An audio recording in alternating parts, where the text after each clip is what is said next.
అసలు ఏడ స్టార్ట్ అయిన లొల్లి ఎటు పోతుందో అర్థమే అయితలేదు. అయినా ఇప్పుడున్న సొసైటీలో ఒక మాట మాట్లాడితే అది మాట లెక్క కాదు, ఒక లొల్లి లెక్కనే అవుతుంది. ప్రెసెంట్ అయితే శివాజీ గారి కాంట్రవర్సీలో ఇదే జరుగుతుంది. డ్రెస్సింగ్ సెన్స్ మీద స్టార్ట్ అయిన ఈ టాపిక్ ఎట్ నుంచి ఎటేటో పోయింది. ఫస్ట్ ఇదంతా స్టార్ట్ అయింది శివాజీ గారు డ్రెస్ సెన్స్ మీద మాట్లాడడంతోనే. అసలు శివాజీ గారు డ్రెస్సింగ్ సెన్స్ మీద ఆయన ఒపీనియన్ చెప్పుడు తప్ప? అవును, ఆయన మిస్టేక్ ఉంది. అది ఆయన ఒపీనియన్ చెప్పడంలో కాదు, ఆయన యూజ్ చేసిన ఆ 2 words వల్ల. అపార్ట్ ఫ్రమ్ దట్ అది జస్ట్ ఆయన ఒపీనియన్ మాత్రమే, ఆర్డర్ అయితే కాదు. దీని మీద చిన్మయి అండ్ అనసూయ ఇద్దరు కలిసి మంచిగా రెస్పాండ్ అయ్యారు. ఎట్లా రెస్పాండ్ అయినారంటే శివాజీ గారు అన్న మాటకి అప్పటి వరకు ఆయన మీద కోపమే ఉండే అందరికి. అప్పటిదాకా ఆయనదే తప్పు అన్నోళ్ళు వీళ్ళిద్దరు మాటలు విన్నాక అసలు అనడంలో తప్పే లేదు అనుడు స్టార్ట్ చేసిర్రు. ఇక అప్పటి నుంచి టాపిక్ అంతా డ్రెస్సింగ్ సెన్స్ నుంచి ఉమెన్ రైట్స్ దాకా పోయింది. అసలైన చెప్పిన మాటలకి వీళ్ళ రియాక్షన్ కి ఒక్కటి కూడా సంబంధం లేదు. తర్వాత ఇద్దరు కలిసి ఆయన మీద స్టోరీలు పెట్టుడు, వీడియోలు చేసుడు, అన్ని కథలు పడ్డారు. అరే రామ, శివాజీ గారు అన్ని మాటలు అన్నా సరే ఆడోళ్ళందరూ ఆయనకే సపోర్ట్ చేస్తున్నారు. వీళ్ళ లొల్లిల వీళ్ళు చేస్తుంటే మన పెద్దన్న అన్వేష్ మాత్రం పెద్ద పెద్ద స్టేట్మెంట్లే ఇచ్చేసిండు. ఇక గా దెబ్బకి శివాజీ ఎటువైందో, అనసూయ ఎటువైందో, చిన్మయ్య ఎటువైందో గానీ అన్వేష్ ని మాత్రం ఘోరగా వేసుకుంటున్నారు. వాళ్ళ టాపిక్ అంతా మర్చిపోయి జనాలందరూ వీలెంట పడ్డారు. డ్రెస్సింగ్ సెన్స్ కాస్త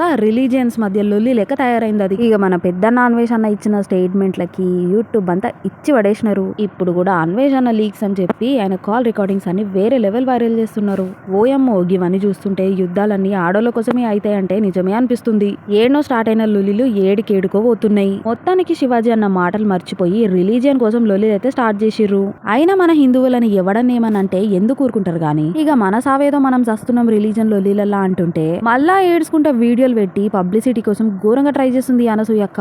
మ్యాటర్ ఆల్రెడీ చల్లబడ్డాక మళ్ళొచ్చి వీడియోలు చేస్తుంటే ఎవరికన్నా పబ్లిసిటీ అనే అనిపిస్తుంది. ఇన్ని రోజులు ఎందుకు సైలెంట్ గా ఉందో ఇప్పుడు మళ్ళా ప్రెస్ ముందుకు వచ్చి వీడియో కాల్ చేసి ఎందుకు ఏడుస్తుందో అస్సలు అర్థమైతలే. ఈమె మీద వచ్చే ట్రోల్స్ కి, కమెంట్స్ కి ఈమె మెంటలీ బాగా డిస్టర్బ్ అయిపోయింది. వన్స్ పబ్లిక్ అయిన తర్వాత ట్రోల్స్ అయితే పక్కా వస్తాయి. అవన్నీ సీరియస్ గా తీసుకుంటే ట్రోల్స్ చేసేటోళ్ళని గెలిపించినట్టే. ఈ ఏడుపేద ముందే ఏడిస్తే ఈమె నిజంగానే హర్ట్ అయింది అనుకుంటుండే. ఒకవేళ ఆమె నిజంగానే హర్ట్ అయి ఉంటే సైలెంట్ గా ఉంటే సరిపోయేది కదా. మళ్ళీ మళ్ళీ హైలైట్ చేస్తే అటెన్షన్ మొత్తం కాంట్రవర్సీకే పోతుంది. టాపిక్ అయిపోయినాక వచ్చి ఏడుస్తే సింపతి క్రియేట్ చేయనీకే అనుకుంటారు. ఒకవేళ ఇదంతా ట్రెండింగ్ లో ఉండడానికి కూడా చేస్తుండొచ్చు. ఈడ నేనైతే అక్యూజ్ చేస్తలేను, బట్ హానెస్ట్లీ ఆడియన్స్ కి అట్లనే అనిపిస్తుంది. బికాస్ ఆన్లైన్ లో ఎమోషనల్ గా కంటెంట్ చేస్తేనే వైరల్ అవుతుంది. యాక్చువల్లీ అయిపోయిన కాంట్రవర్సీని మళ్ళా తీసుకొచ్చి స్టార్ట్ చేస్తే వైరల్ అవ్వనికి ఇదొక ఈజీ ట్రిక్ అవుతుంది. నెక్స్ట్ థింగ్ ఏంటంటే ఈమె ఒక విక్టిమ్ కార్డ్ ప్లే చేస్తుంది. ఎందుకంటే ఈమె మీద నెగటివిటీ ఎక్కువైపోయింది కాబట్టి ఈమెని పాజిటివ్ చేసుకోవాలని ట్రై చేస్తుంది. కొన్నిసార్లు పబ్లిక్ లా ఒకటి జరిగితే మనం దాని నుండి బయటికి రావాలంటే మెచ్యూరిటీ ఉండాలి. కానీ మళ్ళీ మళ్ళీ టాపిక్ ని ఎమోషనల్ గా చెప్పడం అంటే పీపుల్ కి విక్టిమ్ కార్డ్ వైబే వస్తుంది. ఏమన్నా అంటే నేను స్ట్రాంగ్ ఉన్నా అంటది. కానీ నిజంగా స్ట్రాంగ్ పర్సన్ అంటే ట్రోల్స్ కి స్టేజ్ ఇవ్వకుండా వర్క్ తో ఆన్సర్ చేయాలి. ఈ టాపిక్ మళ్ళీ మళ్ళీ తీసుకొస్తుంది. సో ట్రోల్స్ కి కంటెంట్ దొరికింది, సైకిల్ రిపీట్. అయినా ఇక్కడ ప్రాబ్లం డ్రెస్సింగ్ కాదు, దాని మీద క్వశ్చన్ వచ్చినప్పుడు రియాక్షన్ స్టైలే ప్రాబ్లం. ఫైనల్ గా ఈమె మీద చెప్పొచ్చే మ్యాటర్ ఏంటంటే ఈ రియాక్షన్ అవసరం లేని మ్యాటర్. టాపిక్ ఆల్రెడీ డెడ్ అయ్యాక మళ్ళీ లేపి ఎమోషనల్ వీడియోస్ చేయడం పబ్లిసిటీ అటెంప్ట్ లాగా అనిపిస్తుంది. అది కరెక్టే, ఆమె డ్రెస్సింగ్ ఆమె పర్సనల్ చాయిస్, అది ఓకే. బట్ పబ్లిక్ ప్లేస్ లో ఇమేజ్ మేనేజ్మెంట్ ఇంపార్టెంట్. ఎందుకంటే సెలబ్రిటీ అయిన తర్వాత పీపుల్ అబ్జర్వ్ చేస్తారు, డిస్కస్ చేస్తారు, అదే రియాలిటీ. ఇక వీడియో అయితే ఎండ్ కి వచ్చేసింది. మీ ఒపీనియన్ చెప్పండి. అనసూయ